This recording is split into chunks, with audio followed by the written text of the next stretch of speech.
आप देख रहे हैं अजीत बात के साथ भारत समता न्यूज। हम लोग आज करहट ग्राम में आए हुए हैं।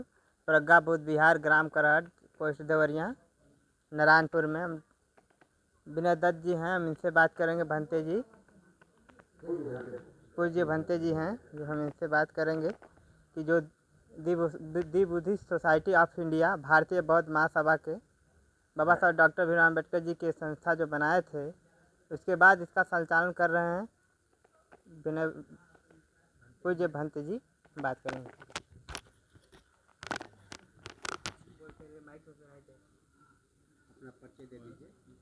बहुत बहुत साधुवाद।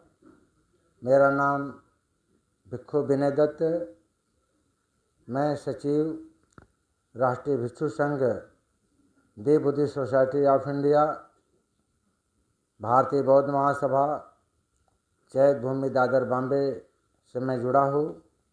यह दी बुद्धिस्ट सोसाइटी ऑफ इंडिया भारतीय बौद्ध महासभा का जो स्थापना संस्थापक परम पूज्य बोधिसत्व बाबा साहब डॉक्टर भीमराव अम्बेडकर जी ने अपने कलम से इस संस्था का स्थापना किए हैं। और मैं विहाराधिपति प्रज्ञा बुद्ध विहार, ग्राम करहट, तहसील चुनार, जनपद मिर्ज़ापुर, उत्तर प्रदेश में निवास करता हूँ। आज आषाढ़ पूर्णिमा है। आज ही के दिन विश्व के धम्मगुरु, करुणा के सागर, शांति के मार्गदर्शक, तथागत महामानव सम्यक संबुद्ध ने बोधि लाभ प्राप्त करने के बाद सारनाथ में पंचवर्गीय भिक्षु संघ को प्रथम धम्म का उपदेश देकर के धम्मचक्र चलाए, जो पूरे दुनिया में यह भगवान बुद्ध का धम्म चला मानव प्राणी के कल्याण के लिए। तो आज यही धम्मचक्र प्रवर्तन सूत्र दिवस का आयोजन इस प्रज्ञा बुद्ध विहार ग्राम करहट में किया गया है। और आज ही के दिन से हम भिक्षु संघ का वर्षावास का भी शुभारंभ होता है। भगवान बुद्ध के आदेशानुसार हम लोग वर्षावास व्यतीत करते हैं। 3 महीने तक एक स्थान पर रह कर के हम लोग अपना धम्म का प्रचार प्रसार, धम्म का उपदेश करते हैं। लेकिन यह दी बुद्धिस्ट सोसाइटी ऑफ इंडिया भारतीय बौद्ध महासभा के ट्रस्टी राष्ट्रीय कार्याध्यक्ष परम आदरणीय हृदय सम्राट भैया साहब यशवंतराव अम्बेडकर द्वारा यह दिशा निर्देश जारी हुआ है कि पूरे भारत में वर्षावास का कार्यक्रम चलना चाहिए। क्योंकि भगवान बुद्ध ने जिस समय यह धम्मचक्र चलाए, भिक्षु लोगों को दिशा निर्देश दिए कि एक ही जगह पर रहना है 3 महीने तक। उस समय का कुछ परिस्थिति और था, किसी के पैर में जूता भी नहीं था, किसी के पैर में चप्पल भी नहीं था।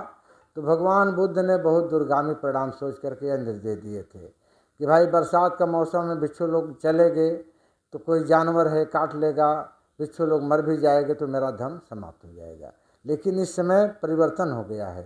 इसलिए भगवान बुद्ध ने यह भी बात बताए थे कि चरत भिक्षवे चारिकम बहुजन हिताय बहुजन सुखाय लोका अनुकंपाय अथाय हिताय सुखाय देव मनुष्यानंग देशत्य भिक्षवे धम्मंग आदि कल्याणं मज्जे कल्याणं।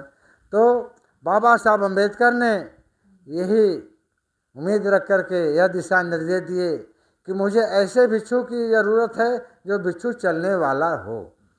तो इस बात को ध्यान में रखते हुए जो हमारे राष्ट्रीय संरक्षिका है राज्य माता ममता मई मीराताई अम्बेडकर ने दिशा निर्देश दिया।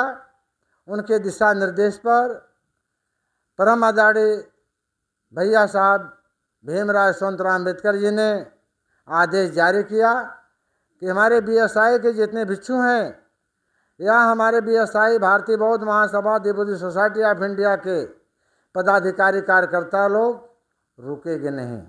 वर्षावास में विषय भेजे हैं, जो इस वर्ष 19 विषय हम लोगों के पास आया है और 19 सब्जेक्ट है और 19 सब्जेक्ट हम लोग के लिए समय भी दिन भी निर्धारित है। रविवार है और 15 अगस्त है और पूर्णिमा है। ऐसे जो डेट निर्धारित हुआ है उसी निर्धारित डेट पर हम लोग गांव-गांव में जा कर के बाबा साहब के धम्म कारवां को आगे बढ़ाएंगे और जो सब्जेक्ट दिया गया उसी सब्जेक्ट को गांव-गांव में जाकर पढ़ाएंगे। तभी हमारे मानव प्राणी का कल्याण होगा और हमारा जो दबा कुचला दुखित पीड़ित समाज है वह धम्म को ठीक ठीक समझ लेगा तो अपना भी कल्याण करेगा और सबका भी कल्याण का रास्ता बताएगा। बस। आपसे मैं जानना चाहता हूँ कि लोग काफी भारत में भूत प्रेत से परेशान, इस पर आप क्या कहेंगे? साधुवाद, बहुत अच्छा आपने अच्छा सवाल किया। देखिए, यह जो भूत प्रेत से लोग परेशान है यह अंधविश्वास है। थोड़ा सा केवल दिमाग लगाने का ज़रूरत है। जो डॉक्टर होते हैं पढ़े लिखे होते हैं और ओझा जो होता है अनपढ़ होता है और हम लोग भिक्षु हैं। एक टाइम भोजन करते हैं, साधना करते हैं, तपस्या करते हैं, सूत्र का पठन करते हैं। हम लोगों को कभी भगवान नहीं मिलते हैं।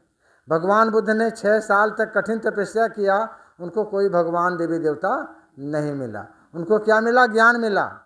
तो वो प्रथम वैज्ञानिक भगवान बुद्ध थे।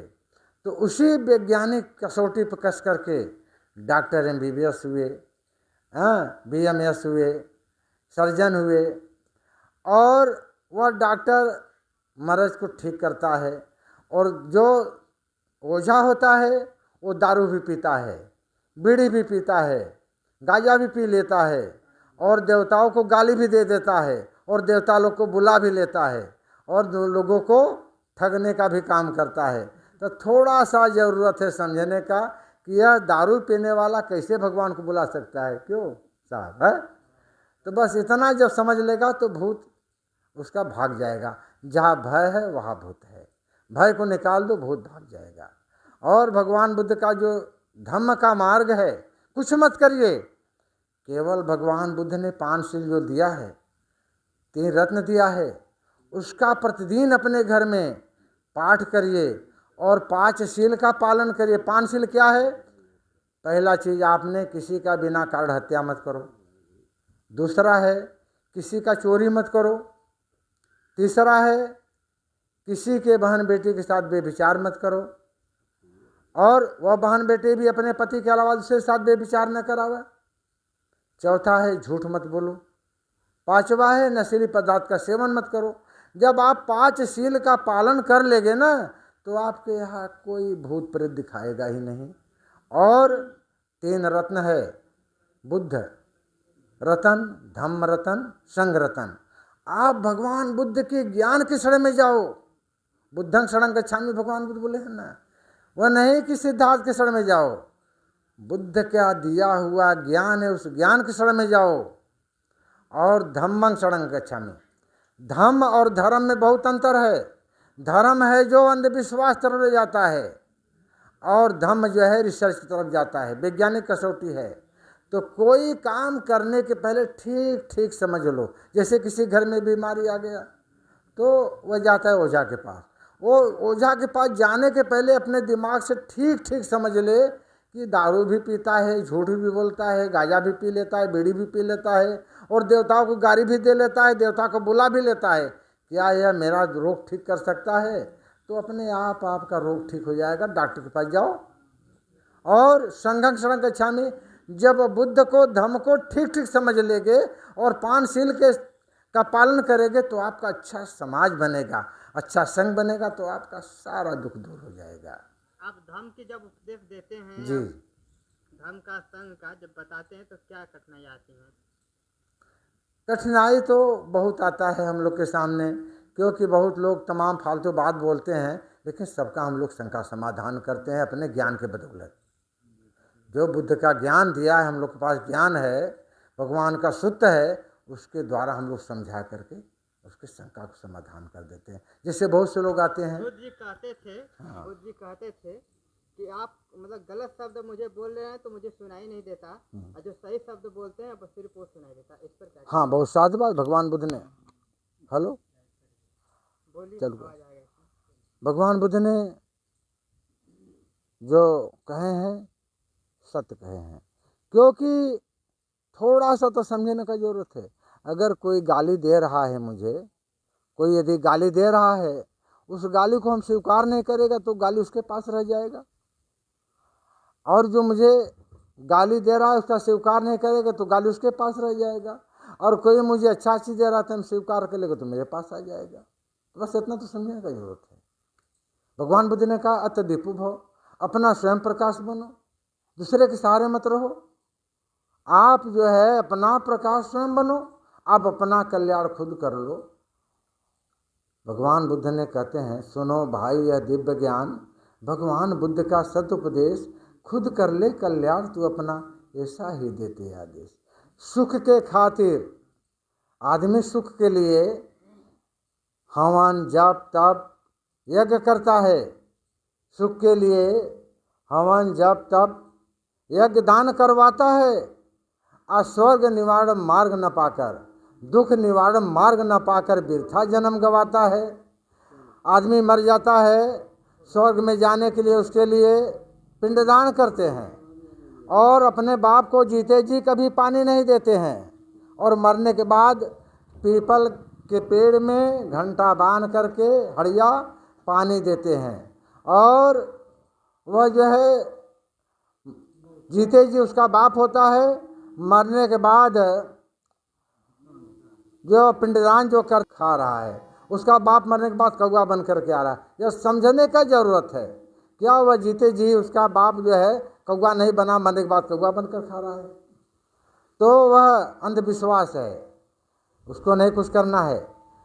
हमें अंधविश्वास तरफ नहीं जाना है, हमें अपने बाप तापित उठाना, पुत्र दारस संग हो अनाकुलाचा कमंता एतंग मंगलम उत्तम। जो माता पिता का सेवा नहीं किया उसको कहीं स्थान नहीं है, न लोक में स्थान है न परलोक में स्थान है। जीते जी माता पिता का सेवा करो, मरने के बाद वो कुछ पाने वाले नहीं है। अगर